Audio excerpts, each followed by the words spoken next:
Assalamualaikum warahmatullahi wabarakatuh. Kali ini kita akan melanjutkan pembahasan di Intan Pariwara kelas 10 bab 2 peranan virus bagi kehidupan bagian asesmen yang kedua. Mari kita simak bersama-sama. Kita mulai dari nomor 1, upaya penanganan COVID-19 berikut yang termasuk dengan tindakan secara biologi adalah. Jadi COVID-19 itu bisa ditangani melalui beberapa tindakan ya, baik secara kimia, fisika maupun biologi.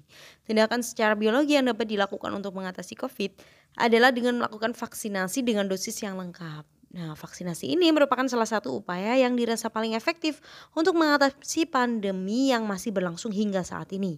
Vaksinasi bertujuan untuk membantu mengaktifkan sistem kekebalan tubuh dalam membentuk antibodi terhadap patogen tertentu penyebab penyakit. Nah, khususnya di sini adalah penyakit si COVID-nya itu tadi. Jadi jawabannya adalah yang A.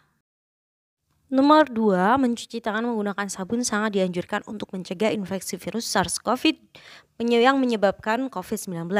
Alasan penggunaan sabun yang untuk mencuci tangan adalah jadi mencuci tangan dengan sabun di air mengalir itu merupakan salah satu upaya mencegah penularan virus corona. Secara apa? Secara kimia. Kenapa? Karena sabun itu mengandung senyawa kimia berupa surfaktan yang dapat merusak membran lipoprotein virus. Nah, surfaktan pada sabun itu bersifat amfibatik ya, yaitu mempunyai dua bagian yang bersifat hidrofilik dan juga hidrofobik.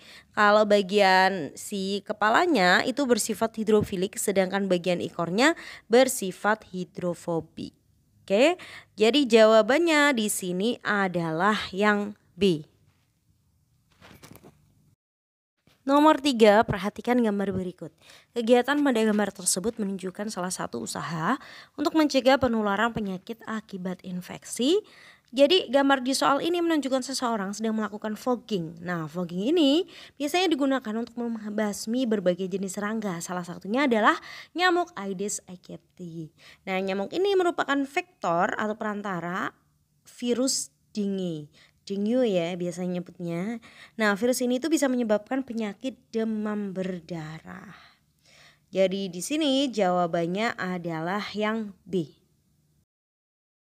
Nomor 4, Bu Heni selalu membersihkan kulit telur terlebih dahulu sebelum disimpan di lemari pendingin. Selain itu, Bu Heni selalu memasak telur hingga matang dan tidak pernah mengkonsumsinya dalam keadaan setengah matang. Tindakan yang dilakukan Bu Heni menunjukkan usaha untuk mencegah penyakit akibat infeksi. Jadi beberapa penyakit atau infeksi virus yang bersifat zoonosis yaitu bisa ditularkan kepada manusia. Contohnya adalah flu burung ya. Atau di sini tipe virusnya adalah H5N1.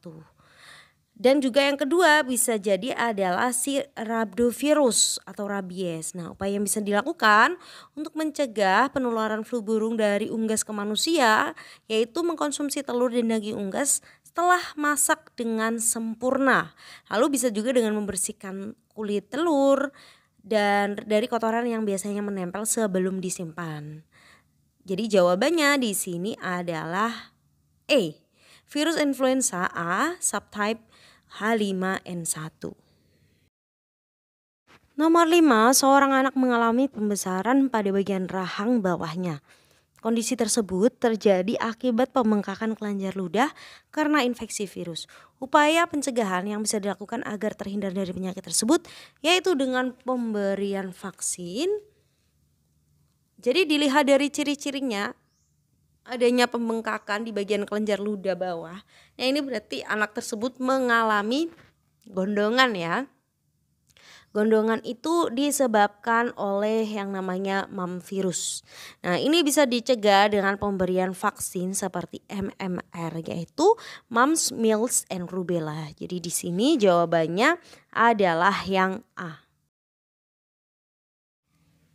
Nomor 6, pasangan antara nama vaksin COVID-19 dengan jenisnya yang benar adalah. Jadi karena pandemi COVID yang menyebar luas kemarin sudah banyak sekali ilmuwan-ilmuwan yang berusaha untuk mengembangkan jenis-jenis vaksin ya. Nih salah satunya adalah vaksin Astra. Ini dari vaksin vektor virus. Vaksin ini menggunakan vektor adenovirus sebagai pembawa gen dari SARS-CoV. Kemudian vaksin COVID-19 dari jenis protein subunit misalnya nih adalah vaksin Novavax. Nah, kandungan dalam vaksinnya berupa antigen epitop S, M, N, dan E dari SARS-CoV. Lalu ada vaksin COVID-19 dari jenis vaksin sRNA misalnya vaksin Pfizer. Nah, vaksin ini merupakan dia dari RNA SARS-CoV yang dibungkus dengan liposom atau nanopartikel lipid. Jadi jenisnya sangat banyak ya, dan memang bahasanya agak susah difahami, agak sulit karena memang rata-rata ilmunya di sini adalah yang bergerak adalah di bidang, maksudnya di luar negeri gitu ya, bukan dalam negeri. Kita sendiri jarang sekali yang mengembangkan virus, meskipun sebenarnya orang-orang di luar negeri yang mengembangkan virus banyak juga dari anggotanya atau pekerjanya atau ilmuannya adalah dari Indonesia. Tapi di Indonesia sendiri belum ada pabrik khusus yang membuat vaksin dari virus corona ini. Jadi jawabannya yang paling tepat adalah yang C, AstraZeneca dari vektor virus. Nomor 7, upaya berikut yang dapat dilakukan untuk mencegah penularan HIV adalah, jadi si virus HIV ini menyebabkan penyakit AIDS ya. HIV itu bisa ditularkan kepada orang yang sehat melalui berbagai cara, antara lain dari hubungan seksual, transfusi darah, pemakaian jarum suntik yang bersama, lalu bisa juga dari ibu dari penderita AIDS ke janin yang masih dalam kandungan. Lalu gimana sih cara pencegahannya? Yang pertama dengan tidak melakukan hubungan seks bebas atau berganti-ganti pasangan. Yang kedua tidak menggunakan narkoba. Nah, sebagian besar penderita AIDS terinfeksi HIV itu karena memakai jarum suntik yang sama saat penggunaan narkoba. Yang ketiga, penderita AIDS diharapkan dengan sadar tidak menjadi pendonor darah karena dapat menularkan penyakitnya kepada orang lain. Oke, jadi di sini jawabannya adalah yang D. Nomor 8, vaksinasi dapat mencegah berbagai jenis penyakit akibat infeksi virus karena vaksin itu kan merupakan salah satu upaya untuk mencegah infeksi patogen. Salah satunya adalah virus. Vaksin itu mengandung suspensi patogen yang telah dilemahkan atau inaktifkan ya, yang bertindak sebagai antigen. Selain itu kandungan dari vaksin juga berupa bagian dari patogen yang dapat menghasilkan antigen. Misalnya materi genetik yang dapat diterjemahkan menjadi protein antigen. Di dalam tubuh, antigen akan memicu sistem kekebalan tubuh kita untuk memproduksi antibodi. Nah, antibodi yang kita hasilkan itu berperan dalam melindungi tubuh dari serangan patogen. Jadi diharapkan tubuh mampu melawan serangan patogen. Oke, jadi di sini jawabannya adalah yang B, intinya untuk menghasilkan antibodi. Nomor 9, perhatikan upaya-upaya berikut. Upaya untuk mencegah demam berdarah ditunjukkan oleh angka.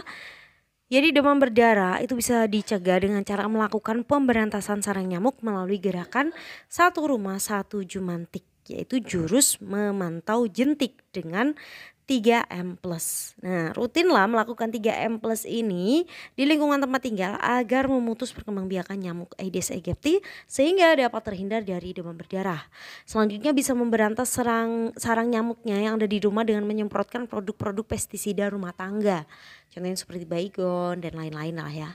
Lalu yang keempat adalah fogging, hanya boleh dilakukan di luar rumah dengan radius kurang lebih 200 meter dari rumah. Jadi kalau ini memang harus di luar rumah ya, seperti di pekarangan, seperti itu. Jadi jawabannya yang paling tepat di sini adalah yang E, 4 dan juga 5. Nomor 10, sekelompok ilmuwan mengembangkan suatu vaksin dengan memberikan pelakuan senyawa beta-propiolakton pada biakan virus. Senyawa tersebut diketahui dapat berikatan dengan materi genetik virus sehingga virus tidak dapat bereplikasi. Kemungkinan vaksin yang dikembangkan oleh ilmuwan tersebut adalah, jadi senyawa yang dimaksud di soal tadi itu kan bisa menghentikan replikasi virus ya, sehingga virusnya menjadi tidak aktif. Senyawa kimia yang digunakan adalah si beta-propiolaktonnya. Meski virus sudah tidak aktif, tapi protein selubung virus masih tetap utuh. Nah, protein yang akan menjadi antigen untuk memicu sistem kekebalan tubuhnya. Nah, contoh vaksin yang dikembangkan melalui teknik ini adalah vaksin Sinovac. Oke, jadi jawabannya adalah yang B.